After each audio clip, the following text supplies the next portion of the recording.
ಶ್ರೀಗುರುಭ್ಯೋ ನಮಃ ಹರಿ ಓಂ. ವೃಂದಾವನೇ ಮದನಮರ್ದನರುದ್ರಹೃತ್ಯಂ ಸದ್ಭಿಪ್ರವಂದಿತಪದಂ ಮದನಾಭಿರಾಮಂ ವೃಂದಾರಕೇಂದ್ರಮರುದಂ ಶಸುಮರ್ದಿತಾಂಗಂ ರಕ್ಷೋ ವಿದಾರ್ಯವರದಂ ಪ್ರಣಮಾಮಿ ರಾಮಂ. ಬುದ್ಧಿರ್ಬಲಂ ಯಶೋಧೈರ್ಯಂ ನಿರ್ಭಯತ್ವಮರೋಗತಾ ಅಜಾಡ್ಯಂ ವಾಕ್ಪಟುತ್ವಂ ಚ ಹನುಮತ್ಸ್ಮರಣಾತ್ ಭವೇತ್. ಕಾಮಧೇನುರ್ಯಥಾ ಪೂರ್ವಂ ಸರ್ವಾಭೀಷ್ಟಫಲಪ್ರದ ತಥಾ ಕಲೋ ವಾದಿರಾಜಃ ಶ್ರೀಪಾದೋಭೀಷ್ಟದಸ್ಸತಾಂ. ಶ್ರೀಮತೋ ರಾಘವೇಂದ್ರಸ್ಯ ನಮಾಮಿ ಪದಪಂಕಜೇ ಕಾಮಿತಾಶೇಷಕಲ್ಯಾಣಕಲನಾ ಕಲ್ಪಪಾದಪೌ. ಪರಮ ಪವಿತ್ರವಾಗಿರತಕ್ಕಂತಹ ಚೈತ್ರ ಮಾಸದ ಹುಣ್ಣಿಮೆಯ ದಿನ ದಮನಪತ್ರೆಯನ್ನು ಭಗವಂತನಿಗೆ ಸಮರ್ಪಣೆ ಮಾಡಬೇಕು ಅಂತ ಧರ್ಮಶಾಸ್ತ್ರ ವಿಧಾನವನ್ನು ಮಾಡುತ್ತದೆ. ನಾವು ಅನೇಕ ಕಡೆಗಳಲ್ಲಿ ನೋಡುವಂತೆ ಈ ಪತ್ರ, ಪುಷ್ಪ ಮೊದಲಾದವುಗಳನ್ನು ಭಗವಂತನಿಗೆ ಸಮರ್ಪಣೆ ಮಾಡುವ ಕ್ರಮವನ್ನು ತಿಳಿದಿರ್ತೇವೆ. ಈ ಶಮೀಪತ್ರ ಅಥವಾ ದಾಳಿಮ ಪತ್ರ, ದಾಳಿಂಬೆ ಪತ್ರ ಅಂತ ಕರೀತಾರೆ. ಈ ಗಣೇಶನ ಹಬ್ಬದ ದಿನ ಅನೇಕ ಪತ್ರಗಳನ್ನು ಸಮರ್ಪಣೆ ಮಾಡಬೇಕು ಅಂತೆಲ್ಲ ಹೇಳ್ತಾರೆ.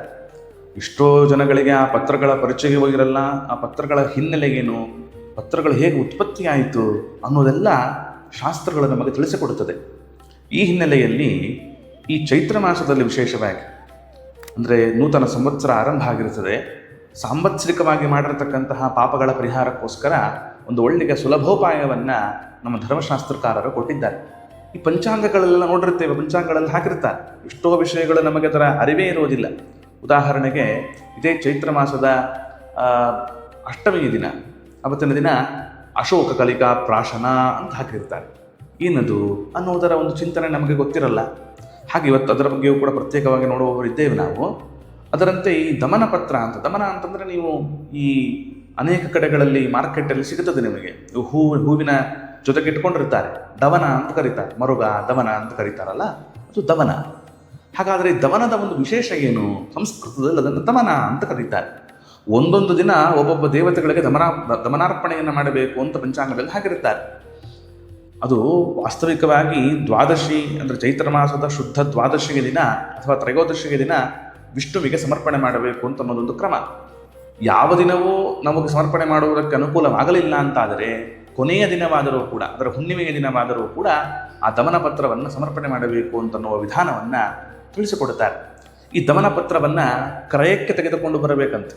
ಕ್ರಯಕ್ಕೆ ಅಂತಂದರೆ ದುಡ್ಡು ಕೊಟ್ಟು ತೆಗೆದುಕೊಂಡು ಬರಬೇಕು. ತೆಗೆದುಕೊಂಡು ಬಂದು ಅದನ್ನು ಶುದ್ಧೀಕರಣ ಮಾಡಿ, ಶುದ್ಧೋದಕದಿಂದ ಅದನ್ನು ಚೆನ್ನಾಗಿ ಶುದ್ಧ ಮಾಡಿ ಮನೆಯಲ್ಲಿ ಒಂದು ವೇಣುಪತ್ರದಲ್ಲಿ ಅಂತಾರೆ.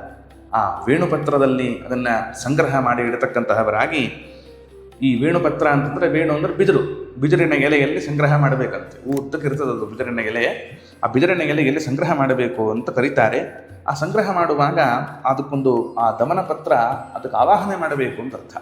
ಸುಮ್ಮನೆ ನೀವು ಮಾರ್ಕೆಟಿಂದ ತಂದ್ರಿ, ಅದನ್ನು ಶುದ್ಧೀಕರಣ ಮಾಡಿದಿರಿ, ಒಂದು ಕಡೆ ಇಟ್ರಿ ಅಂತಲ್ಲ, ಅದಕ್ಕೊಂದು ಆವಾಹನೆ ಮಂತ್ರ ಇದೆ ಅಂತಂತಾರೆ.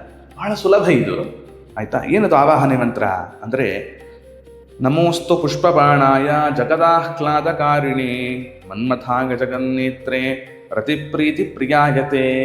ಇದು ರತಿದೇವಿಯರಿಗೆ ಅತ್ಯಂತ ಪ್ರೀತಿಪಾತ್ರವಾಗಿರತಕ್ಕಂತಹ ಪತ್ರವಂತೆ. ಇದು ಹೇಗೆ ಉತ್ಪನ್ನವಾಯಿತು ಅಂದ್ರೆ ಅವರೇ ಹೇಳ್ತಾರೆ, ಕಾಮಭಸ್ಮ ಸಮುದ್ಭೂತ ರತಿಬಾಷ್ಪ ಪರಿಪ್ಲುತ. ಅದು ಹೇಗೆ ಅಂದರೆ, ರುದ್ರದೇವರು ಯಾವಾಗ ಮನ್ಮಥನನ್ನು ಸುಟ್ಟು ಹಾಕ್ತಕ್ಕವರಾದರೋ, ಆ ಸುಟ್ಟು ಹಾಕಿದಾಗ ಮನ್ಮಥನ ಆ ಸುಟ್ಟು ಹೋದ ಬೂದಿಯಿಂದ ಉತ್ಪನ್ನವಾದದ್ದೇ ಪತ್ರ, ದಮನ ಪತ್ರ ಅಂತ ಕರೀತಾರೆ. ಮತ್ತಷ್ಟೇ ಅಲ್ಲ, ರತಿಭಾಷ್ಪ ಪರಿಪ್ಲುತ, ಸಾಕ್ಷಾತ್ ರತಿದೇವಿಯ ಆ ಕಣ್ಣೀರಿನಿಂದ ತೊಯ್ದಿರತಕ್ಕಂತಹ ಪತ್ರವಂತೆ ಅದು. ಋಷಿಗಂಧರ್ವ ದೇವಾದಿ ವಿಮೋಹಕ ನಮೋಸ್ತುತೆ.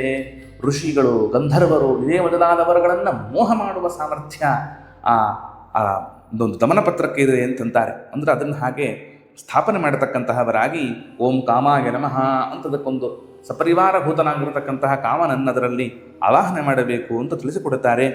ಜೊತೆಗೆ ಆ ವೇಣುಪತ್ರದಲ್ಲಿ ನಾವು ಸಂಗ್ರಹ ಮಾಡಿರ್ತೇವಲ್ಲ, ಅದಕ್ಕೊಂದು ಪ್ರಾರ್ಥನೆಯನ್ನು ಸಲ್ಲಿಸಬೇಕಂತೆ. ಪೂಜಾರ್ಥಂ ದೇವದೇವಸ್ಯ ವಿಷ್ಣೋರ್ಲಕ್ಷ್ಮೀಪದೇ ಪ್ರಭೋ ದಮನತ್ವಾಮಿಹ ಗಚ್ಚ ಸಾನ್ನಿಧ್ಯಂ ಕುರುತೇ ನಮಃ.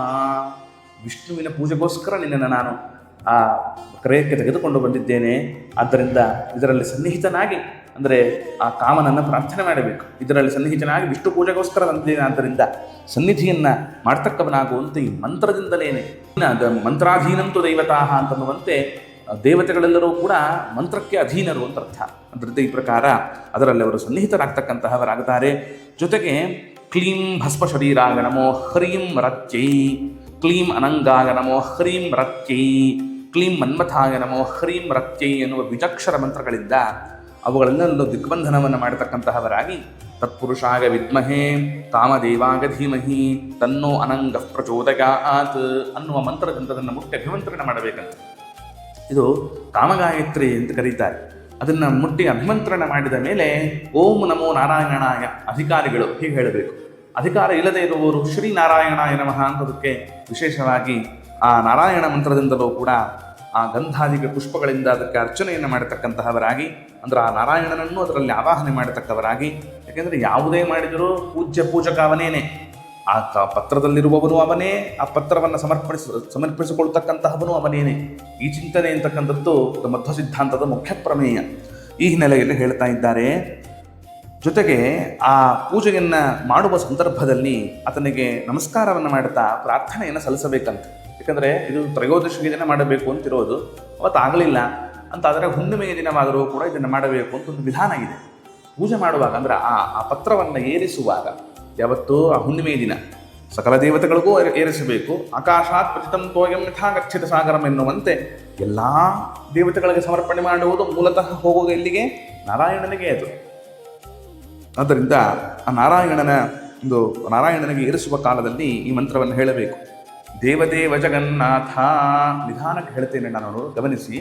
ದೇವದೇವ ಜಗನ್ನಾಥ ವಾಂಛಿತಾರ್ಥ ಪ್ರದಾಯಕ ಹೃತ್ಸ್ಥಾನ್ ಪೂರಗಮೆ ವಿಷ್ಣು ಕಾಮಾನ್ ಕಾಮೇಶ್ವರಿ ಪ್ರಿಯ. ಲಕ್ಷ್ಮೀದೇವಿಗೆ ಅತ್ಯಂತ ಪ್ರೀತಿಪಾತ್ರನಾಗಿರತಕ್ಕಂತಹ ಇದೆ ವಿಷ್ಣುವೇ, ಜಗನ್ನಾಥನೇ, ಬಯಸಿದ್ದನ್ನು ಕೊಡ್ತಕ್ಕಂತಹವನೇ. ಹೃತ್ಸ್ಥಾನ್ ಪೂರಯ, ನನ್ನ ಹೃದಯದಲ್ಲಿರ್ತಕ್ಕಂತಹ ಆ ಬಯಕೆಗಳನ್ನು ಈಡೇರಿಸ್ತಕ್ಕಂತಹವನಾಗು ಸ್ವಾಮಿ ನೀನು. ಈ ಪತ್ರವನ್ನು ಸಮರ್ಪಣೆ ಮಾಡ್ತಾ ಇದ್ದೇನೆ. ಇದಂ ದಮನಕಂ ದೇವ ಗ್ರಹಾಣ ಎಂಬುದಾಗಿ ಇಮಾಂ ಸಾಂವತ್ಸರೀಂ ಪೂಜಾಂ ಭಗವಾನ್ ಪರಿಪೂರ್ಯ. ಇದು ಸಾಂವತ್ಸರಿ ಪೂಜೆ ಅಂತ ಕರೀತಾರೆ. ಆಯಿತಾ, ಒಂದು ಸಂವತ್ಸರದಲ್ಲಿ ಮಾಡತಕ್ಕಂತಹ ಒಂದು ಪೂಜೆ ಅಂತ ಈ ಪ್ರಕಾರ ಅದನ್ನು ಪ್ರಾರ್ಥನೆ ಮಾಡಬೇಕಂತೆ. ಜೊತೆಗೆ ಹೇಳ್ತಾರೆ, ಮಣಿವಿದ್ರವಮಾಲಾಭಿ ಮಂದಾರ ಕುಸುಮಾದಿಭಿ ಎಂ ಸಾಂವತ್ಸರೀ ಪೂಜಾ ತವಾಸ್ತು ಗರುಡಧ್ವಜ ವನಮಾಲಾಘಾ ದೇವ ಕೌಸ್ತುಭಂ ಸತತಂ ಹೃತಿ. ಹೇಗೆ ನೀನು ವನಮಾಲೆ ಕೌಸ್ತುಭಮಾಲೆಯನ್ನು ಹೃದಯದಲ್ಲಿ ಧಾರಣೆ ಮಾಡಿದ್ದೀಯೋ ಹಾಗೆ ಈ ಪತ್ರವನ್ನು ಕೂಡ ಧಾರಣೆ ಮಾಡತಕ್ಕಂಥವನಾಗು ಅಂತ ಸ್ತೋತ್ರವನ್ನು ಮಾಡಬೇಕಂತೆ. ತದ್ವತ್ ಆಯಿತಾ, ದಾಮನಕೀಂ ಮಾಲಾಂ ಪೂಜಾ ಅಂತ ಹೃದಯವ. ವನಮಾಲೆ ಕೌಸ್ತುಭಮಾಲೆಯಂತೆ ಈ ದಮನ ಪತ್ರದ ಮಾಲೆಯನ್ನೂ ಕೂಡ ನಿನ್ನ ಹೃದಯದಲ್ಲಿ ಧಾರಣೆ ಮಾಡಿದರೆ, ನಿನ್ನ ಹೃದಯದಲ್ಲಿ ಈ ದಮನ ಪತ್ರವನ್ನು ಧಾರಣೆ ಮಾಡಿದರೆ ನನ್ನ ಹೃದಯದಲ್ಲಿರ್ತಕ್ಕಂತಹ ಬಯಕೆಗಳು ಅದು ತಾನಾಗ ತಾನೇ ಈಡೇರ್ತಕ್ಕಂಥದ್ದಾಗತ್ತೆ ಅಂತನ್ನುವ ವಿಶಿಷ್ಟವಾದ ನಂಬಿಕೆಯಿಂದ ಪ್ರಾರ್ಥನೆಯನ್ನು ಮಾಡುತ್ತಾ, ಜಾನತಾ ವಾಪಿ ನ ಕೃತಂ ಯತ್ತವಾರ್ಚನಂ ತತ್ಸರ್ವಂ ಪೂರ್ಣತಾಂ ಯಾತು ತತ್ಪ್ರಸಾದಾತ್ ರಮಾಪತೆ ಜಿತಂತೆ ಪುಂಡರೀಕಾಕ್ಷ. ಜಿತಂತೆ ಸ್ತೋತ್ರದ ಮಂತ್ರವನ್ನು ಕೂಡ ಅಲ್ಲಿ ಪಾರಾಯಣ ಮಾಡಬೇಕು. ತಿಳಿದೋ ತಿಳಿಯದೆಯೋ ನಿನ್ನ ಅರ್ಚನೆಯನ್ನು ಮಾಡದೆ ಮಹಾ ಅನರ್ಥಕ್ಕೆ ನಾನು ಗುರಿಯಾಗಿದ್ದೇನೆ, ಈ ಸಾಂವತ್ಸರಿಕ ಪೂಜೆಯನ್ನು ಸ್ವೀಕರಿಸಿ ನನ್ನನ್ನು ಉದ್ಧರಿಸು ಅಂತ ಈ ಪ್ರಕಾರ ಆ ದಮನಾರೋಪಣೆಯನ್ನು ಮಾಡಬೇಕು ಅಂತ ಹೇಳ್ತಾ ಇದ್ದಾರೆ. ಅಹೋರಾತ್ರೇಣ ದ್ವಾದಶ್ಯಾಮ್ ಅನ್ನುವಂಥ ದ್ವಾದಶಿಗೆ ದಿನ ಈ ಒಂದು ಸ್ಮರಣೆಯನ್ನು ಮಾಡಿ ತ್ರಯೋದಶಿಗೆ ದಿನ ಅರ್ಪಣೆ ಮಾಡಬೇಕು ಅಂತೆಲ್ಲ ಹೇಳ್ತಾರೆ. ಆ ತ್ರಯೋದಶಿ ಅಥವಾ ದ್ವಾದಶಿ ಆಗದೇ ಇದ್ದಾಗ ವಿಶೇಷವಾದ ರೀತಿಯಲ್ಲಿ ಹುಣ್ಣಿಮೆಯ ದಿನವಾದರೂ ಕೂಡ ಆಯಿತಾ ಅದನ್ನು ಆ ಭಗವಂತನಿಗೆ ಸಮರ್ಪಣೆ ಮಾಡಬೇಕು. ಚೈತ್ರ ಪೌರ್ಣಮಸಿ ಸಾಮಾನ್ಯ ನಿರ್ಣಯಾತ್ ಪರಾಗ್ರಾಹ್ಯ ಪೂರ್ವೋಕ್ತ ತತ್ತತ್ತಿಥೌ ದಮನಕ ಪೂಜಾ ಅಕರಣೇ ಅಸ್ಯಾಮೇವ ದೇವಾನಾಂ ದಮನಕ ಪೂಜನಂ. ಒಂದು ವೇಳೆ ಆಯಾ ದಿನಗಳಲ್ಲಿ ನಾವು ದಮನ ಸಮರ್ಪಣೆಯನ್ನು ಮಾಡುವ ಒಂದು ಕ್ರಮ ಬಿಟ್ಟು ಹೋದರೆ ಆ ಹುಣ್ಣಿಮೆಯ ದಿನವಾದರೂ ಕೂಡ ಸಮರ್ಪಣೆ ಮಾಡಬೇಕು ಅಂತ ತಿಳಿಸ್ತಾ ಇದ್ದಾರೆ. ಆದ್ದರಿಂದ ಅತ್ಯವಶ್ಯವಾಗಿ ನಾವು ಪಂಚಾಂಗದಲ್ಲಿ ಬರೆದಿದ್ದು ಪಂಚಾಂಗದಲ್ಲಿ ಮಾತ್ರ ಉಳಿಯುವುದು ಬೇಡ, ಅದನ್ನು ಆಚರಣೆಯಲ್ಲಿ ತರೋಣ. ಈ ಸನಾತನ ಧರ್ಮದ ಒಂದು ಸಂಸ್ಕೃತಿಯನ್ನು ಮುಂದುವರಿಸುವಂತೆ ನಾವು ಕೂಡ ಅದಕ್ಕೊಂದು ಪುಟ್ಟ ಹೆಜ್ಜೆಯನ್ನು ಇಡತಕ್ಕಂತಹವರಾಗೋಣ. ನಮ್ಮದು ಈ ಒಂದು ಸನಾತನ ಧರ್ಮವನ್ನು ಬೆಳೆಸುವುದರಲ್ಲಿ ಅಳಿಲು ಸೇವೆಯನ್ನು ಮಾಡತಕ್ಕವರಾಗೋಣ ಅಂತ ಹೇಳ್ತಾ ಈ ಒಂದು ಎರಡು ಮಾತುಗಳಿಂದ ಆ ದಮನಾಂತರ್ಯಾಮಿಯಾಗಿರ್ತಕ್ಕಂಥವನು, ಆ ದಮನಕ್ಕೆ ನಿಯಾಮಕನಾದವನು, ದಮನದ ಒಳಗಿರುವವನು ಆ ಮನ್ಮಥ, ರತಿಪತಿಯಾಗಿರತಕ್ಕಂತಹ ಮನ್ಮಥ ಏನಿದ್ದಾನೆ, ಆ ರತಿಪತಿಯಾದ ಮನ್ಮಥನ ಅಂತರ್ಯಾಮಿಯಾಗಿರತಕ್ಕಂತಹ ವಾದಿರಾಜರ ಹೃದ್ಗುಹಾವಾಸಿ ಲಕ್ಷ್ಮೀ ಹೈಗ್ರೀವ ಭಿನ್ನನಾಗಿರತಕ್ಕಂಥ ಮನ್ಮಥನಿಗೂ ಮನ್ಮಥ ಅಂತ ಕರೆಸಿಕೊಳ್ಳುವ ಆ ಶ್ರೀಕೃಷ್ಣ ಪರಮಾತ್ಮ ಪ್ರೀತನಾಗಲಿ ಅಂತ ಹೇಳ್ತಾ ಶ್ರೀಕೃಷ್ಣಾರ್ಪಣಮಸ್ತು.